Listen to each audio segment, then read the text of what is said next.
Hello दोस्तों, नमस्कार। दोस्तों, आज मैं आप लोगों को सकट चौथ की कहानी सुनाने जा रही हूँ। सकट चौथ तो सभी को मालूम होगा, कहीं कहीं इसको तिलकुटा या तिल चौथ के नाम से भी जाना जाता है। तो आज मैं आप लोगों को सकट चौथ की 4 कहानियाँ एक साथ सुनाऊंगी। तो चलिए कथा को सुनते हैं। माघ मास के कृष्ण पक्ष की चौथ को गणेश चौथ का व्रत किया जाता है। इसे संकष्टी चतुर्थी भी कहते हैं। यह व्रत लड़कों के लिए किया जाता है।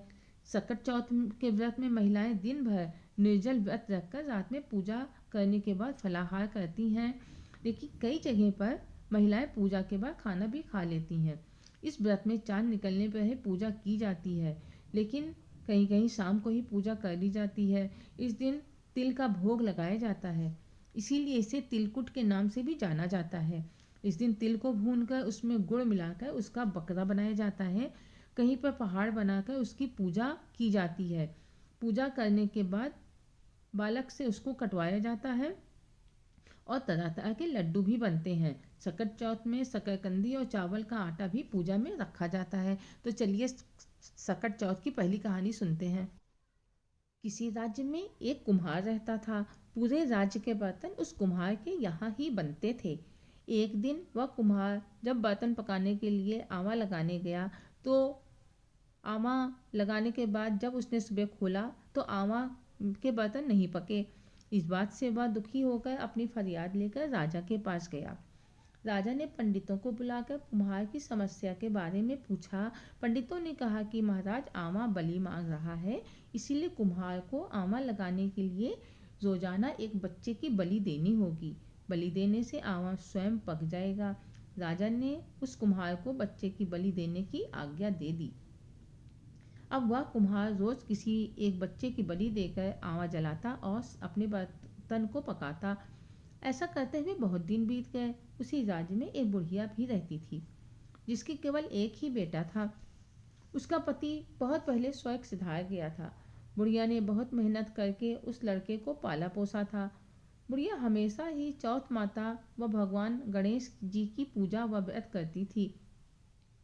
जब उसके बेटे का नंबर आया तो बुढ़िया बहुत दुखी हो गई और दौड़ी दौड़ी राजा के पास पहुंचकर रोने लगी कि महाराज, मेरे जीवन का तो एक ही सहारा है। अगर वह भी नहीं रहेगा तो मैं किसके सहारे जीऊंगी। लेकिन राजा ने कहा कि माई, ये नियम तो सभी के लिए है, इसमें मैं कुछ भी नहीं कर सकता हूँ। राजा के यहाँ से निराश होकर बुढ़िया रोती रोती जंगल में चली गई और खूब जोर जोर से विलाप करते हुए भगवान को याद करने लगी। उसी समय उधर से शंकर पार्वती जी आकाश मार्ग से जा रहे थे। पार्वती जी ने जब बुढ़िया को इस तरह से रोते हुए देखा तो शंकर जी से बोली कि हे प्रभु, यह बुढ़िया क्यों रो रही है, इसे क्या दुख है। भगवान शंकर ने कहा कि हे प्रिय, ये मृत्युलोक है, यहाँ पर हर किसी को कोई न कोई दुख अवश्य होता है।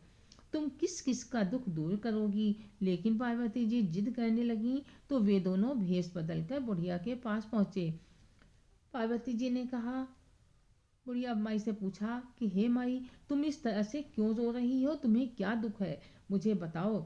बुढ़िया ने पहले तो कहा कि तुम क्या कर लोगी मेरे दुख को जानकर, लेकिन पार्वती जी के जिद करने पर उसने अपना दुखड़ा उनको कह सुनाया।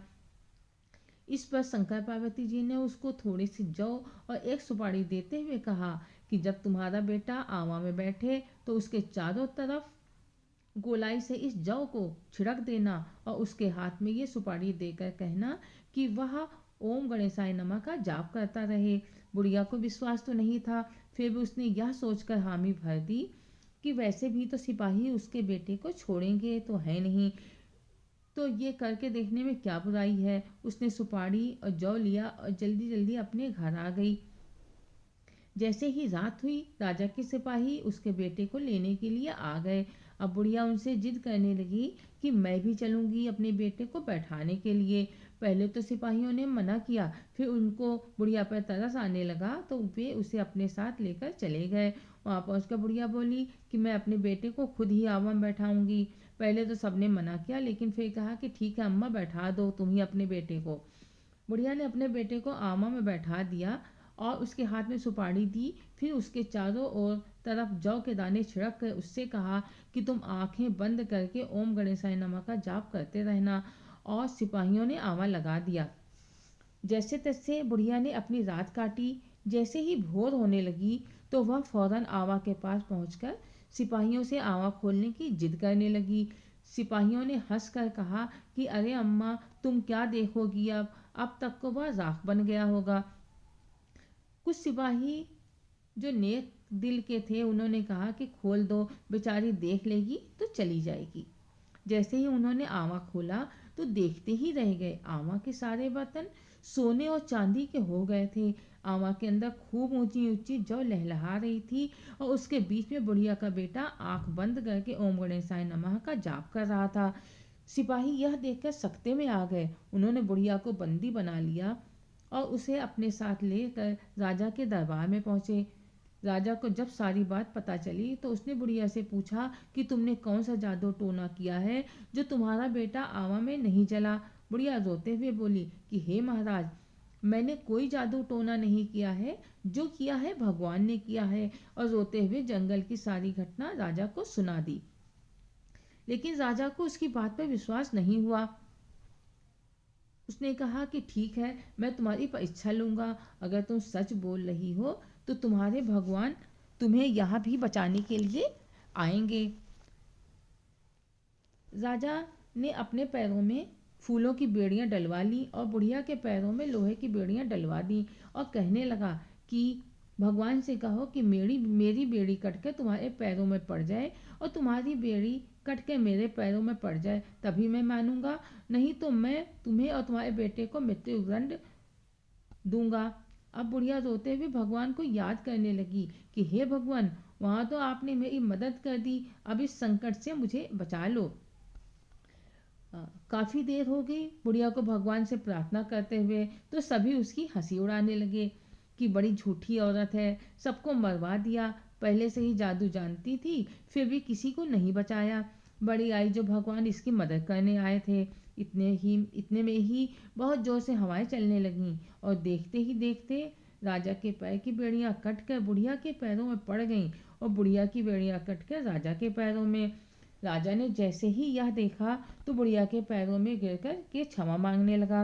राजा ने बुढ़िया को और उसके बेटे को आज़ाद कर दिया और उन्हें खूब सारा धन देकर उनको प्रणाम करके विदा किया। उस दिन के बाद से फिर कभी भी आवा में बलि देने की जरूरत नहीं पड़ी। आवा में अपने आप ही बर्तन पकने लगे और जिन बच्चों की बलि दी गई थी वे सब भी जीवित होकर अपने घर वापस आ गए। हे सकट माता, जैसा आपने बुढ़िया को फल दिया वैसा ही सबके बच्चों पर अपना हाथ बनाए रखना। बोलो सकट माता की जय हो। ओम गणेशाय नमः। ओम नमः शिवाय। तो दोस्तों, ये थी पहली कहानी। अब मैं आपको दूसरी कहानी सुनाने जा रही हूँ, तो आप लोग ध्यान से सुनिएगा। किसी नगर में एक साहूकार और एक साहूकारनी थे। वह दोनों धर्म पुण्य को नहीं मानते थे। इसके कारण उनके कोई भी संतान नहीं हुई थी। एक दिन उनकी पड़ोसन अपने घर में सकट चौथ की कहानी सुन रही थी। तब साहूकारनी ने उसके पास जाकर पूछा कि तुम क्या कर रही हो। पड़ोसन ने बताया कि वह सकट चौथ का व्रत करके व्रत की कथा सुन रही है। तब साहूकार की पत्नी ने कहा कि चौथ का व्रत करने से क्या होता है। पड़ोसन बोली कि इसको करने से अन्न धन सुहाग हो बेटा, या सब कुछ मिलता है। यह सुनकर साहूकारनी बोली कि यदि मेरे गर्भ रह जाए तो सवा शेर तिलकुट करूंगी और सकट चौथ का व्रत भी करूंगी। कुछ दिन बाद उसके गर्भ रह गया तो वह बोली मेरे लड़का हो जाए तो मैं 2.5 शेर का तिलकुट करूंगी। समय पूरा होने पर उसके लड़का भी हो गया तो वह बोली कि हे चौथ माता, मेरे बेटे का विवाह हो जाएगा तो 5.25 शेर का तिलकुट करूंगी। जब बेटे का विवाह तय हो गया तो सब लोग विवाह करने के लिए चले गए, लेकिन साहूकारनी ने तिलकुट नहीं किया। तब चौथ विनायक जी ने सोचा कि जब से इसे गर्भ रहा है तब से रोज तिलकुट बोलती है और अब तो बेटे का विवाह भी हो रहा है, तब भी इसने तिल का एक दाना भी नहीं दिया। यह सोचकर चौथ माता गरजती हुई साहूकारनी के बेटे की शादी में पहुंच गईं और जब लड़के ने 3 फेरे लिए तो चौथ माता ने लड़के को उठाकर पीपल पर बैठा दिया। चारों ओर हाहाकार मच गया और सभी लोग दूल्हे को ढूंढने लगे, परंतु वह नहीं मिला। हार कर सभी लोग वापस लौट आए। उसके बाद जब भी वह लड़की गणगौर पूजने गांव के से बाहर दूब लेने के लिए जाती थी, तब एक लड़का वहां आता जो कि दूल्हे के भेष में होता था। उस लड़की को देखकर कहता था कि आ मेरी अर्धब्याही। यह बात सुनकर वह लड़की सूखने लगी। तब एक दिन लड़की की माँ ने उससे पूछा कि बेटी क्या बात है, तू किस चिंता में इतनी दुबली हो रही है। मैं तो तुझे अच्छा खिलाती हूँ, अच्छा पहनाती हूँ, फिर भी तू क्यों सूखती जा रही है। लड़की ने कहा कि माँ, मैं जब भी दूब लेने के लिए जाती हूँ तो पीपल में से एक लड़का निकल कर बोलता है कि आ मेरी अर्धब्याही। उसने हाथों में मेहंदी लगा रखी है और सेहरा भी बांध रखा है। दूसरी बार जब लड़की दूब लेने जाती है तो उसकी माँ भी साथ में जाती है और देखती है कि अरे यह तो मेरा जवाई है। तब वह अपने जवाई से कहती कि यहाँ क्यों बैठा है, मेरी बेटी तो अधब्याही कर दी और अब क्या लेगा। तब लड़का बोला कि मेरी माँ ने चौथ माता का तिलकुट बोला था, लेकिन उसने चौथ माता का तिलकुट नहीं दिया, इसीलिए चौथ माता नाराज हो गई और उन्होंने मुझे फेरों से उठा कर पीपल पर बैठा दिया। तब लड़की की माँ साहूकारनी के पास जाकर पूछती है कि तुमने चौथ माता का कुछ बोला है क्या। साहूकारनी ने कहा कि हाँ, तिलकुट बोला था, लेकिन मैंने नहीं किया। लड़की की माँ ने कहा कि चौथ माता ने नाराज होकर तुम्हारे बेटे को पीपल पर बैठा दिया है, तुम उनका तिलकुट करो तो तुम्हारा बेटा वापस मिल जाएगा। साहूकारनी ने कहा कि अब मैं चौथ माता का 2.5 मन का तिलकुट करूंगी। उसकी बात सुनकर चौथ माता ने साहूकारनी के बेटे को फेरों पर लाकर बिठा दिया। बेटे का विवाह हो गया। तब साहूकारनी ने चौथ माता का 2.5 मन का तिलकुट करा और बोली कि हे चौथ माता, तेरे आशीर्वाद से मेरे बेटे बहू घर आए हैं, अब मैं हमेशा तिलकुट करके व्रत करूंगी। पूरे नगर में ढूंढो और पिटवा दिया कि सब कोई तिलकुट करके चौथ का व्रत करना। हे चौथ माता, जैसे आपने साहूकारनी के बहू बेटे को उनसे मिलवाया, वैसा ही सबको मिलवाना। कहते सुनते सब परिवार का भला करना। बोलो चौथ माता की जय हो। चलिए अब सुनते हैं सकट चौथ की तीसरी कहानी। एक गांव में एक देवरानी और जेठानी रहती थीं। जेठानी बहुत अमीर थी और देवरानी बहुत गरीब थी। देवरानी का पति जंगल से लकड़ियां काट कर उन्हें ले जाकर शहर में बेचता था। उनकी आमदनी का यही एक जरिया था। परंतु देवरानी का पति अक्सर बीमार रहता था, तो वह लकड़ी काटने नहीं जा पाता था। घर का खर्चा चलाने के लिए देवरानी अपनी जेठानी के घर का सारा काम करती थी और बदले में जेठानी उसे बचा हुआ भोजन और पुराने कपड़े दे देती थी। उसी से देवरानी का परिवार चलता था। माघ महीने की चौथ आई तो देवरानी ने सकट चौथ का और व्रत किया। जेठानी ने भी व्रत किया था। देवरानी ने सारा दिन जेठानी के घर का काम किया और जब शाम हो गई तो वह जेठानी से बोली कि दीदी, मैंने सब काम कर दिया है और खाना भी बना दिया है, मुझे भी सकट चौथ की पूजा करनी है, मुझे भी कुछ दे दो जिससे कि मैं पूजा कर सकूं। देवरानी के इस प्रकार कहने पर जेठानी ने कहा कि मैं क्या दूं, जो तुमने गुड़ और तिल कूटा पीसा है उसी का जो छिलका आदि बचा है ले जाओ। देवरानी ने जब सब बटोरा और बोली कि आप लोग खाना खा लो तो मैं जाऊं। बच्चों ने कहा कि जब माँ खाएगी तो हम भी तभी खाएंगे। तब उसने जेठ जी से खाने को कहा तो उन्होंने भी कहा कि वो भी सबके साथ ही खाएंगे। जेठानी कहने लगी कि जब किसी ने खाना नहीं खाया है तो मैं तुम्हें बचा हुआ खाना कैसे दे दूं, तुम सुबह आकर आकर खाना ले जाना। जेठानी के इस प्रकार से कहने पर देवरानी बिना खाना लिए ही वापस लौट आई। घर पर उसका पति और बच्चे खाने का इंतजार कर रहे थे। उसको बिना भोजन के आए देखकर बच्चे रोने लगे, क्योंकि उन्होंने सुबह से कुछ भी नहीं खाया था और पति भी नाराज होने लगा कि दिन भर काम करने के बाद भी एक समय का खाना नहीं लाई हो। पति ने गुस्से में आकर उसको कपड़े धोने वाले थापी से मारा। थापी टूट गई तो उसने पत्नी को पट्टे से मारा। देवरानी ने रोते रोते ही सकट चौथ की पूजा की और फिर ढककर वहीं जमीन पर रोते रोते सो गई। रात में 12 बजने के बाद गणेश जी आए और उन्होंने दरवाजा खटखटाया तो देवरानी ने पूछा कि कौन है। गणेश जी ने कहा कि दरवाजा खोल, मैं गणेश हूँ। देवरानी बोली कि दरवाजा खुला है, आ जाओ। गणेश जी अंदर आए और बोले कि मुझे भूख लगी है, कुछ खाने को दो। देवरानी ने कहा कि खाने को क्या दूं, कुछ भी नहीं है। तो गणेश जी ने कहा छींके में क्या है। देवरानी ने कहा तिलकुटा है, जाओ खा लो। गणेश जी ने छींके के नीचे ढका हुआ तिलकुटा खा लिया और बोले कि मुझे पेट में बहुत जोर से मरोड़ हो रही है, मुझे निपटाई लगी है, कहाँ निपटूं। देवरानी बोली, महाराज घर पड़ा है, आंगन पड़ा है, जहाँ चाहो निपट लो। गणेश जी ने पूरे घर में घूम घूम कर निपटाई की। फिर बोले कि और लगी है, अब क्या करूं। देवरानी ने खिजला कर कहा कि मेरे सिर पर निपट लो। गणेश जी ने उसके सर पर भी निपटाई कर ली। फिर गणेश जी बोले कि अब पोंछूं कहाँ। देवरानी ने बुरी तरह चिढ़कर बोला कि मेरे आंचल में पोंछ लो। गणेश जी ने उसके आंचल में पोंछा और बोले कि बंद कर लो। तो देवरानी ने कहा कि उड़का कर चले जाओ।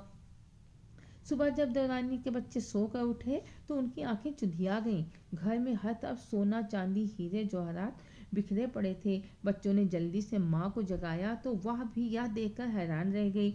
उसके सर पर आंचल में भी हीरे मोती जगमगा रहे थे। सब मिलकर सोना चांदी हीरे मोती समेटने लगे।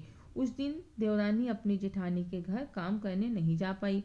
जब बहुत समय बीत गया तो जेठानी ने अपने लड़के को चाची को बुलाने के लिए भेजा। उसने सोचा कि शायद कल खाना ना देने की वजह से देवरानी नाराज होगी। लड़का देवरानी के घर आकर बोला कि चाची घर चलो, माँ ने बुलाया है, सारा काम पड़ा है। तो देवरानी ने अंदर से कहा, मैं काम पर नहीं आ सकती। लड़के ने झांक कर अंदर देखा तो हर तरफ हीरे मोती जगमगा रहे थे। लड़के ने वापस आकर सारी बात अपनी माँ को बता दी। यह सुनकर देवरानी दौड़ती हुई देवरानी के घर पहुंची और बोली कि यह सब कैसे हुआ, तुमने कोई जादू टोना किया है क्या, जो रातों रात तुम्हारे पास इतनी दौलत आ गई। देवरानी ने कहा, मैंने कोई जादू टोना नहीं किया है, जो भी किया है गणेश जी ने किया है। जेठानी ने कहा, ऐसा है तो अब मैं भी वैसे ही करूंगी, और जैसा तुम मेरे घर में काम करती थी मैं भी तुम्हारे घर में वैसे ही काम करूंगी। घर आकर उसने अपना सारा पैसा जेवर आदि जमीन में दबा दिया और स्वयं फटी हुई धोती पहनकर रोज अपनी देवरानी के घर काम करने के लिए जाने लगी। इसी तरह करते करते पूरा 1 साल बीत गया। मास की सकट चौथ आई तो उसने व्रत किया और अपनी देवरानी से कहा कि लाओ छोटी, हमें भी कुछ दे दो। जैसा कि उसने कहा था कि तुम भी ऐसे बोलना जैसे मैंने तुम्हें बोला था, वैसा ही देवरानी ने भी उसको कह दिया कि जो कूटा पीटा पीसा हुआ छिलका आदि है उसे ले जाओ। और खाने के लिए भी उसने वैसे ही बोल दिया जैसा जेठानी ने कहा था। घर आकर जेठानी ने अपने पति से कहा कि तुम मुझे पाटे से मारो। पति ने हैरान होकर कहा कि मैंने कभी भी तुम्हें नहीं मारा है, तो आज मैं कैसे मारूं। लेकिन पत्नी के जिद करने पर उसने उसको पाटे से मारा। फिर जेठानी ने जो कुछ भी देवरानी ने दिया था उससे पूजा की और रोते रोते सोने का नाटक करते हुए गणेश जी की प्रतीक्षा करने लगी। भला गणेश जी से कोई बात छुपी तो थी नहीं। जब आधी रात हो गई तो गणेश जी आए और बोले कि खोल किवड़िया खोल। जेठानी ने सोने का नाटक करते हुए पूछा, कौन है। तो गणेश जी ने बोला कि मैं हूँ गणेश। तो जेठानी ने कहा, दरवाजा खुला है, चले आओ। गणेश जी ने अंदर आकर पूछा कि क्या बनाया है, बहुत जोरों की भूख लगी है। जेठानी ने कहा, जो कुछ भी आपने दिया है वही बनाया है, छींके के नीचे ढका हुआ है, खा लो। गणेश जी ने छींके के नीचे से तिलकुटा लेकर खा लिया और बोले कि मुझे निपटाई लगी, कहाँ निपटूं। जेठानी ने कहा कि महाराज पूरे घर में कर लो। गणेश जी ने पूरे घर में निपटाई कर ली। और कहाँ करूँ। जेठानी ने कहा कि मेरे सर पर भी निपट लो। तो गणेश जी ने उसके सर पर भी निपटाई कर ली। फिर पूछा कि पोंछूं कहाँ। तो जेठानी मन ही मन खुश होते हुए बोली कि महाराज मेरे आंचल में पोंछ लो। वो तो सोच रही थी कि अब मेरा भी सब कुछ सोने चांदी का हो जाएगा। गणेश जी ने उसके आंचल में पोंछ लिया और बोले कि मैं जा रहा हूँ, दरवाजा बंद कर लो। और फिर गणेश जी चले गए। गणेश जी के जाने के बाद जेठानी को नींद तो आ ही नहीं रही थी। वो बहुत बेसब्री से सुबह होने का इंतजार करने लगी। जैसे तैसे सुबह हुई तो चारों तरफ से बहुत बदबू आने लगी। उसने उठकर देखा तो चारों तरफ मल ही मल पड़ा हुआ था। उसके सर से लेकर आंचल तक में भी मल लगा हुआ था। जेठानी ने जल्दी से सबको जगाया और पूरे घर की सफाई करने में जुट गई। जब जेठानी काम करने नहीं गई तो देवरानी ने अपने बेटे को ताई को बुलाने के लिए भेजा। वहां पहुंचकर लड़के ने कहा कि ताई आपको मम्मी ने बुलाया है। तो जेठानी ने कहा कि तुम्हारी माँ जादू टोना करके दौलत कमाई है, उसने उससे झूठ बोला कि उसे गणेश जी ने दौलत दी है। लड़के ने वापस लौटकर माँ को सारी बात बताई तो देवरानी ने कहा कि गणेश जी ने उसकी गरीबी मिटाने के लिए उसको धन दौलत दी थी, लेकिन जिठानी ने अमीर होते हुए भी भगवान से छल किया, इसी वजह से उनके साथ ऐसा हुआ है। जेठानी ने जहाँ जहाँ भी धन छुपाया था खोदा तो सारी दौलत राख में बदल गई थी। जेठानी के पति ने भी उसको बहुत धुतकारा कि हे मूर्ख स्त्री, तेरे पास दौलत होते हुए भी तूने लालच में आकर भगवान के साथ छल किया, जिसकी सजा तुझे मिली है। जेठानी ने रोते हुए गणेश जी को याद किया और बोली कि महाराज, आपने मुझे ऐसी सजा क्यों दी है। गणेश जी ने कहा कि दीवानी से जलने के कारण और अधिक धन के लालच करने के कारण ही तुझे ये सजा मिली है। गणेश जी ने जेठानी को सबक सिखाते हुए अपनी माया समेट ली। हे गणेश जी महाराज, जैसे देवरानी पर कृपा की वैसे सब पर करना, और जैसी जेठानी को सजा दी वैसी किसी को ना देना। कहानी कहने और सुनने वाले, हुंकारा भरने वाले पर कृपा करना। बोलो सकट माता की जय। जय हो गणेश महाराज की। एक बार महादेव जी पार्वती सहित नर्मदा नदी के तट पर गए, जहाँ पर एक सुंदर स्थान पर पार्वती जी ने महादेव के साथ चौपर खेलने का मन बनाया। तब शिव जी ने कहा, पार्वती, हमारी हार जीत का साक्षी कौन होगा। पार्वती ने वहाँ की घास से तिनके बटोरकर एक पुतला बनाया और उसमें प्राण प्रतिष्ठा करके उससे कहा कि बेटा, हम चौपड़ खेलना चाहते हैं, किंतु यहाँ हार जीत का साक्षी कोई नहीं है, अतः तुम हमारी हार जीत के साक्षी होकर बताना कि हम में से कौन जीता और कौन हारा। खेल आरंभ हुआ। पार्वती जी 3 बार भोले बाबा से जीत गईं, लेकिन अंत में बालक ने जीत का निर्णय भोले बाबा के पक्ष में दिया और महादेव जी को विजयी बताया। यह सुनकर पार्वती जी ने क्रोध में आकर उस बालक को एक पांव से लंगड़ा होने और वहां के कीचड़ में पड़ा रहकर दुख भोगने का श्राप दे दिया। बालक ने कहा कि हे माँ, मुझसे अज्ञानवश ऐसा हो गया है, मुझे क्षमा करें। आपको क्रोधित करने का मेरा कतई भी मन नहीं था और मुझे श्राप से मुक्ति का उपाय बताएं। तब माँ को उस पर दया आ गई और वे बोली, यहाँ नाग कन्या गणेश पूजन करने आएंगी, उनके उपदेश से तुम गणेश व्रत करके मुझे प्राप्त करोगे। ये कहते ही वे कैलाश चली गईं। जहाँ बालक को श्राप मिला था वहाँ एक वर्ष बाद श्रावण में नाग कन्या गणेश पूजन के लिए आई। नाग कन्याओं ने गणेश व्रत करके उस बालक को भी व्रत की विधि बतलाई। बालक ने 12 दिन तक से गणेश जी का व्रत किया। तब गणेश जी ने उसे दर्शन दिए और कहा कि मैं तुम्हारे व्रत से प्रसन्न हूँ, जो तुम्हें मांगना हो मांगो। बालक बोला, भगवान, मेरे पैरों में इतनी शक्ति दे दो कि मैं कैलाश पर्वत पर चढ़कर अपने माता पिता के पास पहुँच सकूँ और वे मुझ पर प्रसन्न हो जाए। गणेश जी तथास्तु कहकर अंतर ध्यान हो गए। बालक कैलाश पर्वत पर भगवान शिव के चरणों में पहुँच गया। शिव जी ने उससे कहा कि यहाँ तक तुम कैसे आए हो। तब बालक ने सारी कथा शिव जी को सुना दी। उधर उसी दिन पार्वती जी शिव जी से भी विमुख हो गई थी। माता पार्वती को मनाने के लिए भगवान शंकर ने भी बालक की तरह श्री गणेश का व्रत किया, जिसके प्रभाव से पार्वती के मन में स्वयं महादेव जी से मिलने की इच्छा जागृत हुई। इस व्रत के प्रभाव से माता पार्वती शीघ्र ही कैलाश पर पर्वत पर आ पहुंची। वहां पहुंचकर पार्वती जी ने शिव जी से पूछा कि भगवान, आपने ऐसा कौन सा उपाय किया जिसके फलस्वरूप मैं आपके पास भागी भागी आ गई हूँ। शिव जी ने गणेश व्रत के बारे में माता को बताया। तब पार्वती जी ने अपने पुत्र कार्तिकेय से मिलने की इच्छा से 21 दिन पर्यंत 21 संख्या में दुर्वा पुष्प तथा लड्डुओं से गणेश जी का पूजन किया। इस व्रत के प्रभाव से 21वें दिन कार्तिकेय जी स्वयं ही पार्वती जी से मिलने आ गए। उन्होंने भी माँ के मुख से इस व्रत का महात्म्य सुनकर व्रत किया। तो इसी तरह से इस कथा को जो भी पढ़ता सुनता है उसकी सारी मनोकामनाएं पूरी होती हैं और जो भी औलाद पर कष्ट होता है सब मिट जाता है। तो बोलो सकट माता की जय हो। ओम गणेशाय नमः। ओम नमः शिवाय। तो दोस्तों, कहानी कैसी लगी आप लोग मुझे कमेंट बॉक्स में अवश्य बताएं। धन्यवाद।